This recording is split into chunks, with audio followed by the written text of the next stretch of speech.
Dapatkan motivasi hidup untuk raih sukses sejati dalam Smart Motivation. Smart Motivation bersama Eloy Zaluhu, the one and only theocentric motivator, sales training, expert and performance consultant. Selamat mengikuti.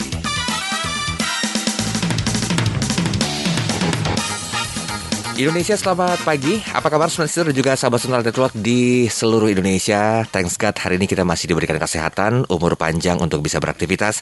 Dan seperti biasa di hari Senin selama 1 jam ke depan, tentunya founder of Theocentric Motivation and Leadership, Master Trainer Transformational Leadership, NLP Licensed Practitioner, Team Alignment Facilitator, Sales Training Expert, and also Organizational Culture Consultant hadir di Studio Smart FM as a Managing Director Capstone Asia Servitama Center for Theocentric Motivation and Leadership, Pak Eloy Zaluhu. Selamat pagi Pak Eloy. Selamat pagi Mas Taril dan selamat pagi Smart Listeners dan sahabat Sonora di seluruh Indonesia.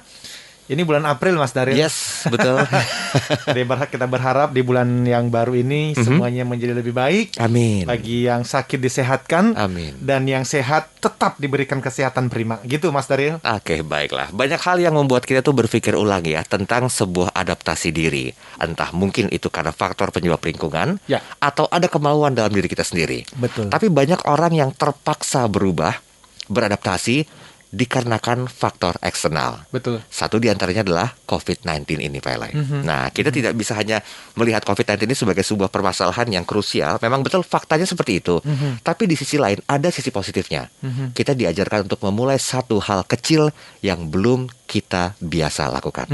Nah, dari situlah kenapa kita harus sadar bahwa perubahan kecil itu bisa mengubah segalanya. Yes. Oke, silakan diawali, Pak Eloy. Terima kasih Mas Daril, Smart Listeners dan sahabat Sonora. Pagi ini kita bicara tentang tema, judulnya dalam bahasa Inggris dulu ya, nanti saya akan terjemahkan. Tiny Habits, The Small Changes That Change Everything. Ini sebetulnya judul buku dari seorang profesor bernama B.J. Fogg PhD. Beliau adalah profesor di Stanford University. Dan memang beliau seumur hidupnya pekerjaannya adalah melakukan penelitian, Mas Daril, tentang behavior, tentang perilaku. Nah sekarang kan kita tahu dengan kita work from home, itu perilaku kita menjadi berubah. Ya.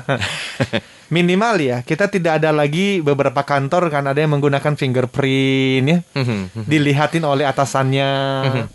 Kalau sekarang kan tidak ada, karena memang yang kita kerja dari rumah dan apa juga yang dikerjakan di saat seperti ini pasti sangat minim.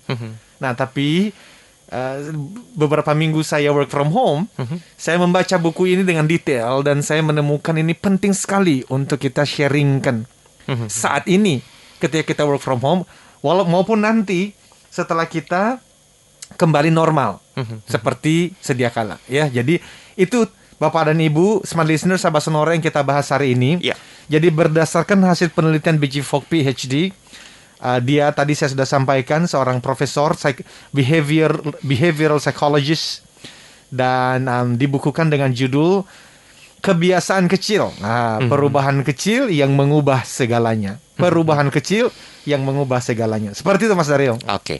Sepakat juga mungkin ada satu quote yang mengatakan kalau untuk menempuh ribuan mil itu harus diawali dengan 1 mil pertama. Iya. Ya ini yang kadang-kadang membuat kita tuh berpikir ternyata mungkin nggak ya kita melakukan sebuah perubahan besar dengan mengawalinya di perubahan kecil. Yes. Nah jadi kita harus sepakat dulu bahwa hari ini ada satu kalimat yang saya kutip dari statementnya dituliskan di statement Pak Eloy, yaitu membuat perubahan kecil adalah cara terbaik untuk menciptakan perubahan yang besar dan langgeng atau bertahan lama. Betul Mas Aryan. Baiklah, kita menggunakan Anda untuk berinteraksi nanti di 0812 11 12 959 untuk WhatsApp dan juga SMS center kami. Sementara itu bagi Anda yang ingin tahu seperti apakah 3 hal yang betul-betul bisa kita lakukan untuk mendapatkan satu hal yang besar dengan kebiasaan kecil. Tapi Pak Eloy, boleh nggak kita belajar dari sisinya pribadi Pak Eloy ini? Pernah pasti saya yakin memulai satu perubahan besar dengan mengawali sebuah langkah-langkah kecil. Sharing dong pagi hari ini. Oh ya, dalam menulis buku misalnya ya Mas Daril, banyak teman-teman di luar sana yang ingin menulis buku. Kenapa? Karena buku itu kan semacam warisannya, legacy. Tetapi banyak di antara kita yang selama bertahun-tahun ternyata buku itu nggak pernah muncul. Kenapa? Karena kita setiap kali mau menulis mikirnya, wah saya menuliskan buku dan nanti terbitkan di Gramedia. Itu sendiri tuh sudah membuat kita itu gagal sebelum berperang. Itu nanti yang kita akan lihat dari penelitian B.J. Fogg, bahwa itu kesalahan yang kita lakukan dan banyak orang tidak sadar. Harusnya kita mulai dari, bahkan bukan dari satu artikel. Bahkan kita tidak mulai dari satu lembar artikel. Kita mulainya bahkan satu paragraf saja. Atau bahkan satu kalimat saja. Nah, kenapa? Karena waktu kita mengatakan saya hari ini akan menulis satu paragraf saja, itu sesuatu yang membuat kita tidak membutuhkan motivasi besar. Makanya B.J. Fogg memberikan ada satu formula akannya. B sama dengan MAT. Behavior sama dengan motivation, motivasi. Kemudian ability, kemampuan. Kemudian trigger, pemicu. Atau juga dia menggunakan kadang-kadang P, prompt, sama pemicu juga. Jadi kalau kita mengatakan saya mau menuliskan sebuah buku, itu kan kita harus memiliki yang namanya motivasi yang tinggi menuliskan satu buku itu. Padahal, ya itu lagi kesalahan kita selama ini adalah kita mengandalkan motivasi itu terlalu besar. Kita merasa, wah kalau saya punya motivasi pasti bisa kok. Di dalam training motivasi juga kita mengatakan hal yang sama kan ya. Ayo, kamu harus punya motivasi yang tinggi dong. Cuman motivasi itu tidak bisa diandalkan dalam waktu yang lama. Kenapa? Karena dia emosi yang naik turun. Itulah sebab ketika kita lagi habis ikut training motivasi ini Mas Darir, atau menonton film-film yang memotivasi kita, sehari 2 hari motivasinya ada. Hari yang ketiga kok rasanya nggak mau lagi menulis buku tadi. Bagi kita yang mau pergi nge-gym, sama di awal tahun itu kan motivasinya lagi tinggi-tingginya tuh Mas Darir. Tapi bertahan lama, seminggu 2 minggu, jadi kita tidak bisa mengandalkan motivasi. Makanya dari penelitian B.J. Fogg dia bilang, ingat ya, motivasi itu penting, tetapi hanya salah satu elemen dari 3 yang lain. Karena ada yang namanya motivasi, ada yang namanya ability atau kemampuan, dan ada yang namanya trigger. Itu adalah pemicu yang nanti kita bisa bahas. Salah satunya adalah rekayasa lingkungan. Itu namanya pengingat. Harus ada yang mengingatkan kita. Contoh, kalau ada seorang ibu nih, ternyata anaknya yang kuliah meminjam mobil ibunya dan ibunya mengatakan, oke, silakan, enggak apa-apa pakai, tapi tolong ya nanti kamu mampir ke toko beli saya 1 kertas karton karena saya lagi butuh. Ternyata waktu anaknya pulang dari kuliah, anaknya nggak bawa pesanan ibunya. Ibunya kesel, kamu tuh ya udah dipinjemin mobil mama, kamu pulang, waduh, kamu tuh sama sekali nggak peduli sama mama, marah. Kenapa? Karena dalam pikiran mamanya dia pikir anak ini itu pasti nggak ada kemauan, nggak punya motivasi untuk ngapain? Untuk menolong saya. Padahal ada ability, nggak gampang, cuman mampir di toko tok. Tapi dia lupa bahwa ada yang ketiga namanya trigger. Jadi akhirnya dia bilang begini, besok ya kamu beli loh, kalau nggak mama marah nih, mama nggak kasih lagi pakai mobil. Nah, besok ternyata anak ini pulang kuliah, lupa lagi. Dan karena mamanya tidak belajar mengenai B sama dengan MAT tadi, dia berpikir bahwa ini pasti masalahnya dengan kemauan anak saya. Pasti masalahnya dengan motivasinya. Dia nggak peduli sama saya, dia nggak menghargai orang tua. Wah, akhirnya marah. Tapi kalau dia mengerti formula ini, harusnya dia nggak buru-buru marah kan. Justru dia akan bertanya begini, Nak, apakah ada yang membantu kamu untuk mengingat pesanan mama? Ya, saya sih cuma berpikir aja, ya nanti juga ingat. Coba ya, kamu pikirkan satu hal. Apa yang bisa mengingatkanmu supaya besok pulang dari kuliah kamu bisa membeli? Oh, gampang mah, saya akan tuliskan di sticky notes, lalu saya tempelkan di laptop saya. Oh, oke. Apalagi? Saya akan masukkan ke dalam saya punya smartphone. Oke. Ketika anak yang melakukan itu, guess what, apa yang terjadi? Besok anaknya pulang dari kuliah, kertas karton yang dipesankan mamanya ada di depan mata. Baiklah, kita semua punya perilaku yang ingin nih kita rubah gitu ya agar bisa menjadi lebih baik. Tapi mengapa begitu susah payah berjuang untuk membuat perubahan yang langgeng atau bertahan lama? Itu analogi sementara kisah yang disadur dari pengalamannya mungkin kliennya Pak Eloy atau mungkin juga dari apa yang dipikirkan Pak Eloy. Tapi kita akan belajar bagaimana perubahan yang langgeng dan bertahan lama itu bisa terjadi. Nah, bagaimanakah pandangan dari Biji Fok? Nanti kita singgung di sesi berikutnya. Tetap bersama kami. Kembali Anda simak dalam Smart Motivation bersama Eloy Zaluku. Smart Motivation.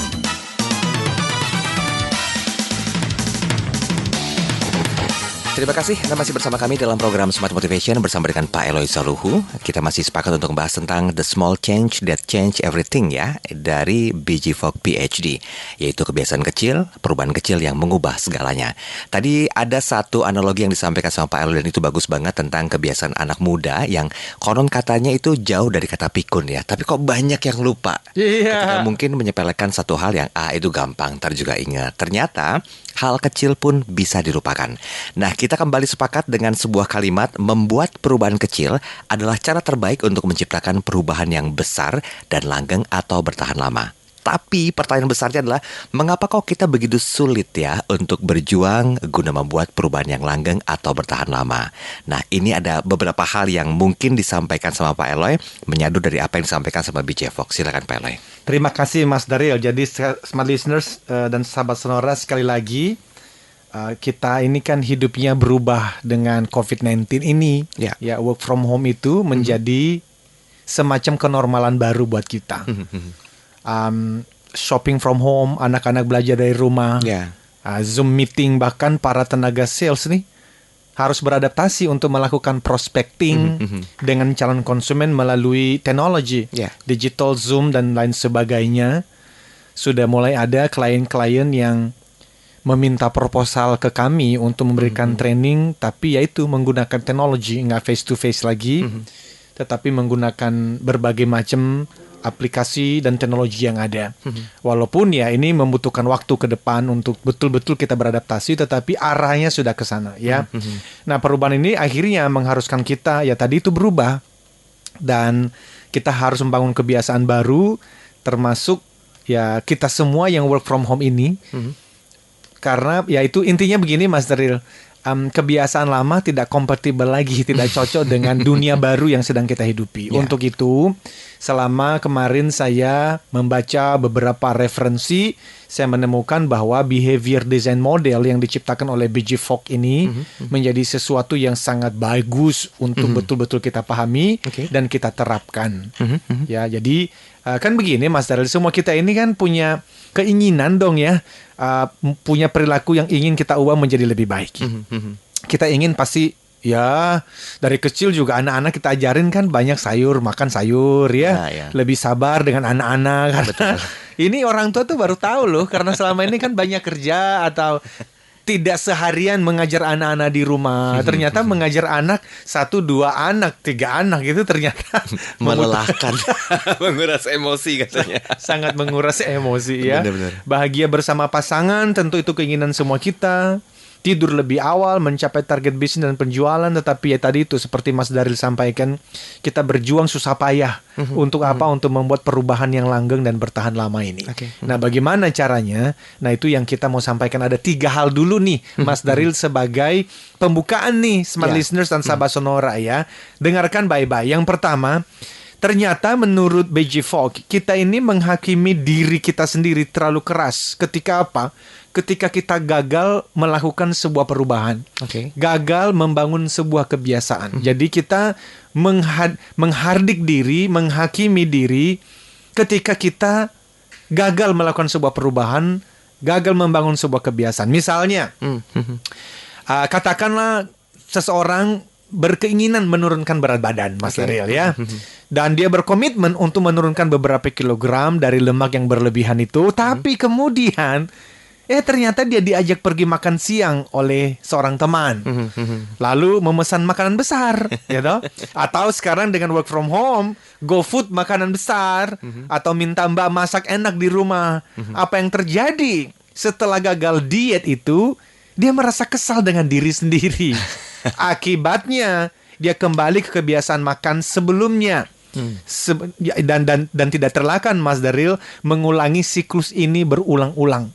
Jadi itu yang ditemukan dalam penelitiannya oleh B.J. Fogg. Kita itu terlalu, ketika kita gagal, akhirnya kita kesel pada diri sendiri, dan justru kekesalan itu bukan menolong kita untuk bangkit membangun kebiasaan itu.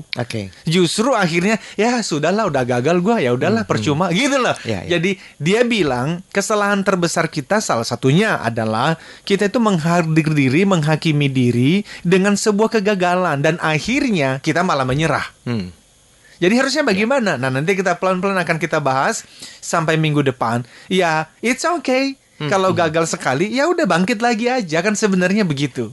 Nah, yang kedua Mas Daryl dan smart listeners, menurut penelitian dari B.J. Fogg, kita itu salah memahami arti yang namanya aspirasi. Aspirasi itu adalah keinginan kita atau ambisi kita, target yang mau dicapai. Kita itu salah mengerti antara aspirasi, keinginan dengan perilaku. Nah, dia jelaskan begini. Perilaku itu adalah sesuatu yang dapat Anda lakukan saat ini, ya, atau pada waktu tertentu.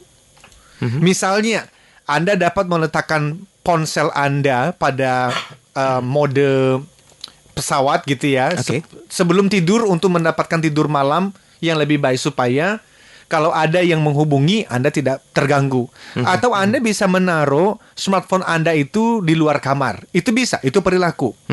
Tetapi yang namanya aspirasi, atau dalam bahasa Inggris artinya a hope or ambition of achieving something, itu tidak mungkin dicapai dalam sekejap. Anda tidak bisa, misalnya ya, tiba-tiba dalam sekejap tidur lebih nyenyak. Itu ada prosesnya. Jadi seringkali kita menyalah mengerti antara keinginanku dengan perilaku saya.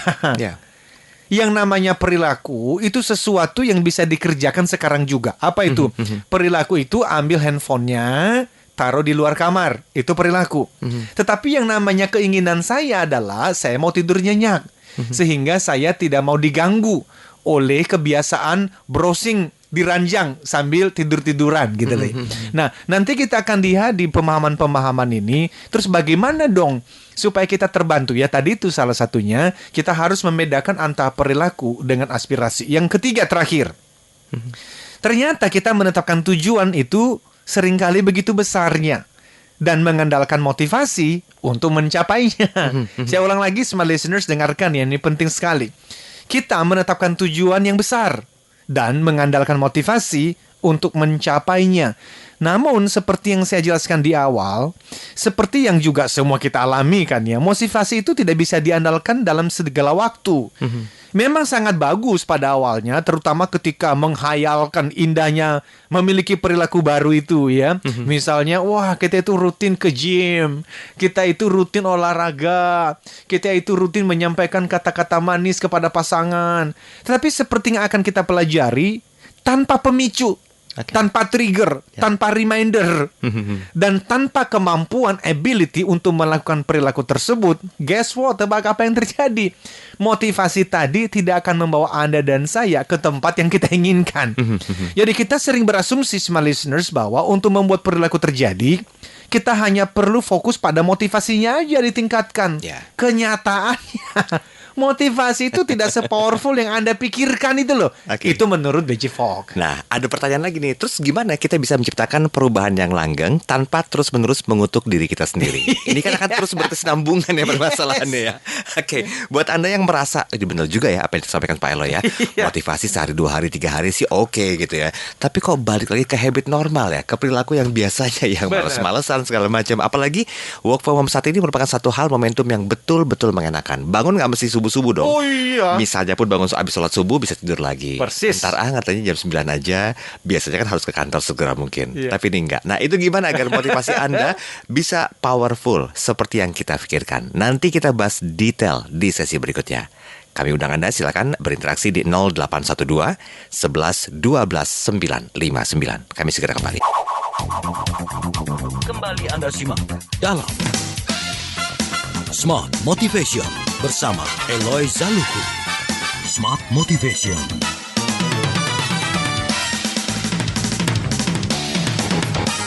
Oke, terima kasih Anda masih bersama kami dalam Smart FM Smart Motivation bersama dengan Pak Eloy Zaluhu. Ada 3 hal yang perlu kita perhatikan agar apa yang sudah kita rasakan sebagai sebuah bentuk motivasi itu tidak hilang begitu saja dan juga membuat perubahan yang langgeng dan bertahan lama. Tadi saya coba mereview sedikit. Yang pertama, kita menghakimi diri kita sendiri terlalu keras ketika kita gagal. Yang kedua, kita salah memberikan penilaian pada aspirasi untuk perilaku. Dan yang ketiga adalah kita menetapkan tujuan yang besar atau tinggi dan mengandalkan motivasi untuk mencapainya. Nah, ini masih ada pertanyaan terus ya Pak Eloy ya, Yes. yang harus kita betul-betul jabarkan berdasarkan apa yang disampaikan sama biji Fogg, yaitu bagaimana kita bisa menciptakan perubahan yang langgeng tanpa terus-menerus mengutuk diri kita sendiri. Bagaimana jawabannya? Terima kasih Mas Daryl. Jadi Smart Listener Sahabat Sonora, kita belajar dari B.J. Fogg. Dia mengatakan begini, bahwa mengubah kebiasaan kita dengan membaginya menjadi tindakan perilaku yang kecil-kecil atau mudah atau sederhana adalah kuncinya. Makanya judul bukunya itu kan Small Changes, a small change that change everything. Bahwa perubahan-perubahan kecil yang mengubah segalanya. Jadi pertanyaan Mas Daryl tadi kan, bagaimana supaya kita bisa membuat perubahan, membangun kebiasaan yang langgeng itu tanpa terus mengutuk diri sendiri ini? Oke. Ya dia bilang begini, ya gampang. Yang pertama itu ya udah, kebiasaan itu dibikin menjadi perilaku tindakan yang kecil, mudah dan sederhana. Ya. Oke. Jadi Smart Listener Sahabat Sonora, setelah beliau itu ya bekerja melakukan penelitian dengan ribuan orang, Mr. Fogg ini menemukan bahwa membuat perubahan kecil adalah cara terbaik untuk menciptakan perubahan besar dan langgeng. Karena memang inti dari tiny habits, tiny itu kecil ya. Kalau James Clear menuliskan buku Atomic Habit, itu ya sama. Kuncinya adalah mulai dari hal-hal kecil. Ya, tiny habit adalah menentukan tindakan perilaku yang Anda inginkan, lalu menjadikannya atau memulainya dengan perilaku tindakan yang kecil. Jadi nggak usah berpikir, wah saya mau push up 100 kali setiap hari, terlalu besar. Mulai saja dengan push up 2 kali aja. Dan ditemukan bahwa tubuh kita ini ketika mulai bergerak itu ternyata nantinya itu dia semacam kecanduan untuk gerakan berikutnya. Jadi di awalnya ya saya pokoknya pagi hari setelah saya buang air kecil saya akan push up 2 kali. Lakukan itu aja secara konsisten dan Anda nanti akan menemukan. Ini juga sedang saya praktekkan terus di Mas Daryl. Kita akan menemukan bahwa di minggu pertama mungkin masih 2 kali. Tetapi setelah minggu kedua dia minta tuh, tubuh tuh minta. Dia nagih untuk apa? More, berikan aku lebih lagi. Gitu loh. Jadi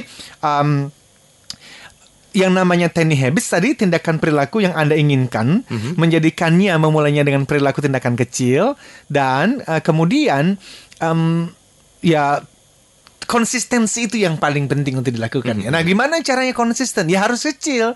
Kenapa? Karena motivasi itu kan naik turun. Ya. Bisa sih selama 2-3 hari pertama, 50 kali. Kelelahan, kecapean. Hari keempat mungkin kita lagi sibuk, badan sedang tidak enak. Untuk mengejar 50 itu, udah pasti tubuh mau apa? Nyerah aja udah. Ya. Nah, karena itu membangun tiny habits, Fogg menjelaskan adalah tentang formula 3 langkah sederhana. Itu Mas Daryl. Oke, baik. Saya izin ke WhatsApp dulu ya. Silakan, Pak Eloy ya. silakan. Ini ada beberapa komentar dan juga pertanyaan. Yang pertama masuk dari Ibu Ria.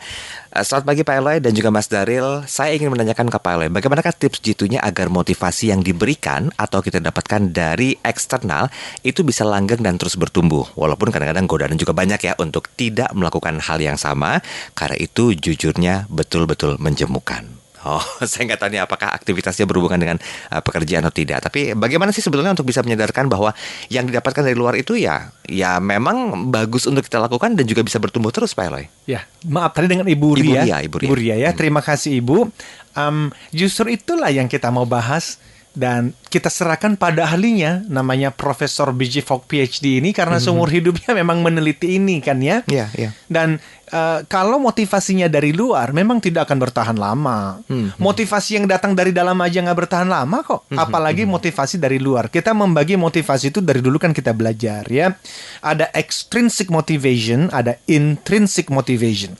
Jadi motivasi yang datang dari luar itu apa?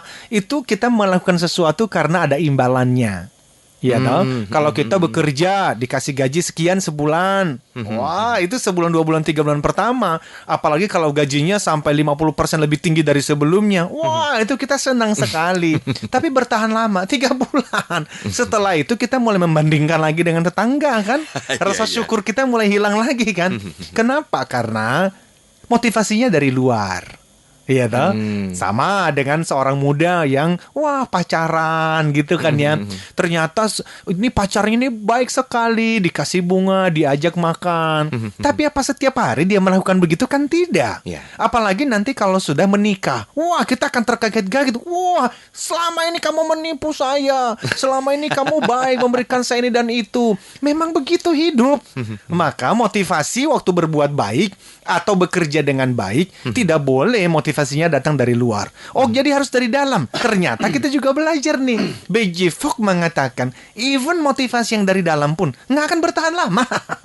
Sehingga mesti ada formulanya yang beliau bilang MAT, motivation, tapi harus ditambah dengan ability. Mampu nggak dia melakukannya?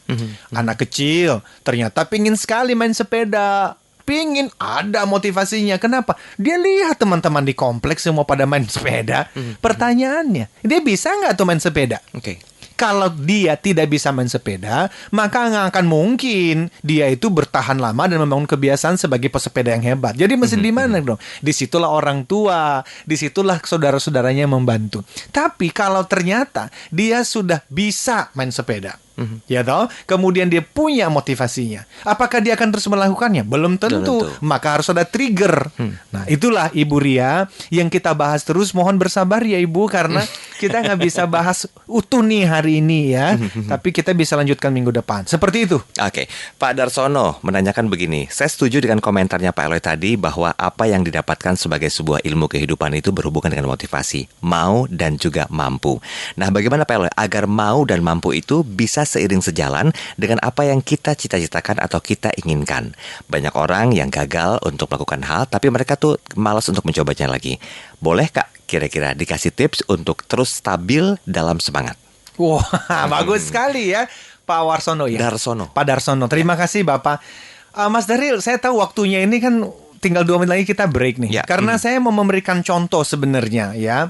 Nanti kalau terpotong di tengah, Pak Darsono tetap dengarkan di segmen berikutnya ya. Jadi begini, dalam buku Atomic Habits, James Clear itu menceritakan kisah seorang dokter bernama Anna Thorndike itu di Massachusetts General Hospital di Boston. Sang dokter itu memiliki gagasan yang tak lazim. Ia percaya ia mampu memperbaiki kebiasaan makan ribuan staf dan pengunjung rumah sakit itu tanpa mengubah kemauan atau motivasinya sedikit pun. Namun ia tidak berencana membicarakannya dengan mereka semua. Jadi ini dilakukan diam-diam nih penelitiannya Mas Daryl. Saya mau menunjukkan di sini ya melalui Sahabat Sonora bahwa ternyata perubahan itu bahkan bisa dilakukan tanpa motivasi loh. Yang dilakukan adalah dokter ini dan mitra-mitranya merancang kajian selama 6 bulan untuk apa? Meningkatkan arsitektur pilihan di kafetaria rumah sakit. Apa maksudnya? Mereka mulai dengan mengubah cara penataan minuman di ruangan itu. Awalnya, lemari pendingin yang terletak di samping kasir hanya diisi dengan minuman bersoda. Peneliti menambahkan air sebagai opsi, air mineral maksudnya. Selain itu, mereka menambahkan keranjang berisi air mineral di samping tiap kios makanan yang ada di situ. Minuman soda masih menjadi yang utama di setiap lemari pendingin, tapi sekarang air mineral tersedia di semua tempat. Selama 3 bulan berikutnya, tebak apa yang terjadi? Jumlah penjualan soda di rumah sakit itu menurun 11,4%. Sementara itu penjualan air mineral naik 25,8%. Mereka membuat penyesuaian serupa dan mendapatkan hasil serupa. Dengan makanan di kafetaria juga serupa. Tak seorang pun mengatakan sesuatu kepada orang-orang yang makan di sana loh. Nggak ada yang campaign, ayo lebih baik loh kita itu minum air mineral daripada soda. Nggak ada campaignnya. Mereka hanya merekayasa mengubah lingkungannya, memberikan lebih banyak air mineral, dan akhirnya yang terjadi adalah orang berubah kebiasaannya. Yang sedang saya sampaikan begini Pak Darsono, motivasi penting, iya toh, kemampuan juga penting. Tetapi yang barusan saya ceritakan ini adalah contoh dari namanya prompt atau trigger atau pengingat. Makanya kalau kita misalnya nih di rumah anak-anak, kenapa ya anak-anak selama work from home atau learning study from home itu semuanya kok jadi pada pingin nonton TV terus? BJ Fogg akan mengatakan cara termudah dan terbaik untuk menghilangkan kebiasaan buruk adalah singkirkan peralatannya. Copot TV-nya, taruh di lantai 3. Oke, baik. Kita break dulu. Nanti ketemu lagi. Tinggal satu sesi terakhir. Tetap bersama kami. Kembali Anda simak dalam Smart Motivation bersama Eloy Zaluku. Smart Motivation.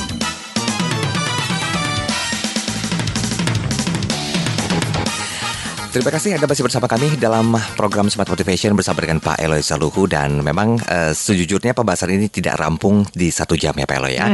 Tapi kita akan coba tambahkan lagi untuk kemaksimalan materi dan juga pembahasan serta kontennya itu di minggu depan. Jadi Senin, bagi sebenarnya yang masih mau tanya, ini gimana sih sebenarnya untuk bisa membuat ini jadi langgeng dan juga awet? Ya nggak bisa sekarang jawabannya gitu ya. Karena memang banyak sekali hal yang jadi pertimbangan. Dari pertama tadi kita sepakati bahwa kita tuh sering menghakimi diri kita sendiri terlalu keras ketika kita gagal. Kemudian juga kita salah memberikan penilaian pada aspirasi untuk perilaku, dan kita menerapkan tujuan yang besar atau tinggi dan mengandalkan motivasi untuk mencapainya. Tapi ternyata hal itu juga tidak cukup. Anda perlu membangun tiny habits atau tiny habits. BJ Fogg menjelaskan adalah tentang formula 3 langkah sederhana. Ini mungkin singgung sekarang Pak Eloy?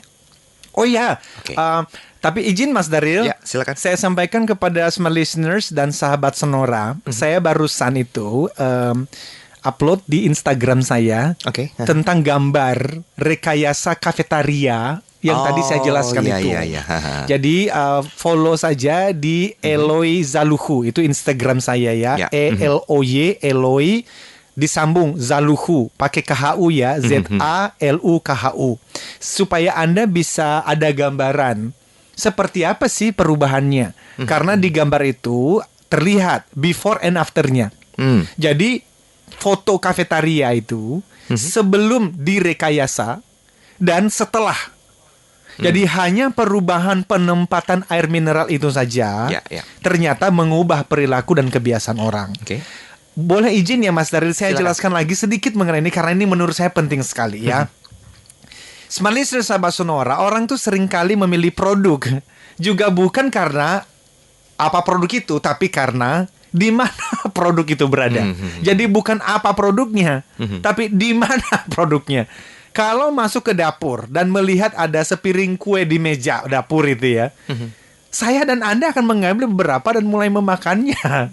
Bahkan seandainya saya tidak pernah merencanakan untuk memakannya dan tidak lapar pun, karena benda itu ada di atas meja, saya ambil, saya makan tuh Mas Daril. Jadi hati-hati nih yang lagi work from home ini.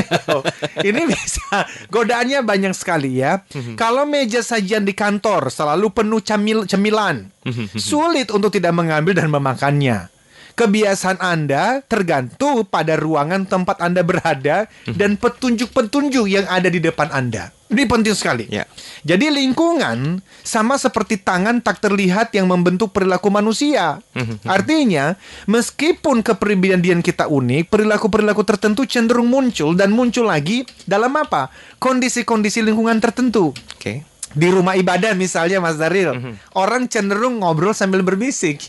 Kok bisa begitu? Ya karena lingkungannya membuat dia demikian. Di jalanan yang gelap, orang cenderung untuk ngapain? Bersikap waspada, hati-hati, bahkan jantung dagdikduk. Kok bisa begitu? Lingkungan. Dengan cara inilah bentuk perubahan yang paling umum bukan dari dalam, melainkan dari luar bahkan. Jadi kita diubah oleh apa? Dunia di sekitar kita. Setiap kebiasaan tergantung pada konteks.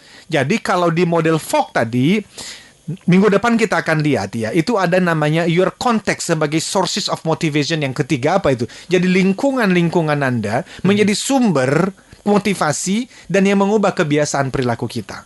Nah, jadi saya mau menyampaikan kepada smart listener sahabat Sonora untuk apa? Khususnya kita nih lagi banyak di rumah.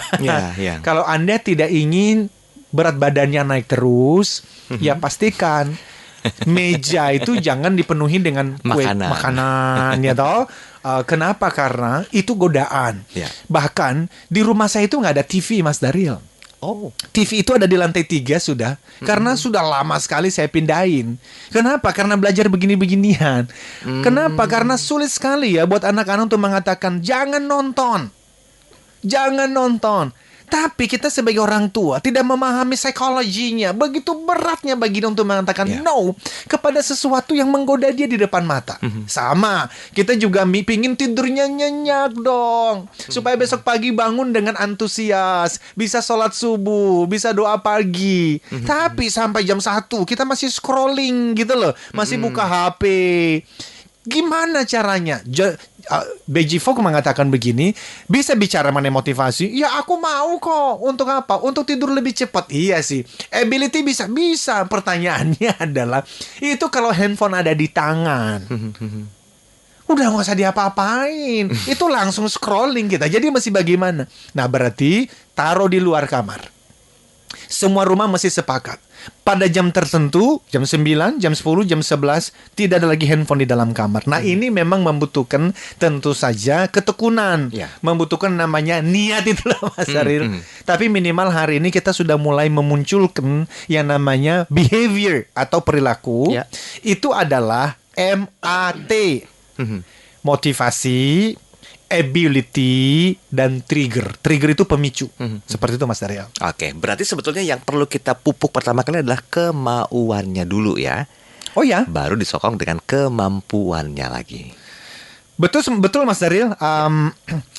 Ya, kemauan itu kan motivasi. Kemampuan itu kan ability. Tapi yang tadi panjang lebar saya jelaskan. Pemicunya juga penting. Trigger. Jadi kalau di dalam kafetaria tadi, pemicunya itu adalah air mineral itu loh.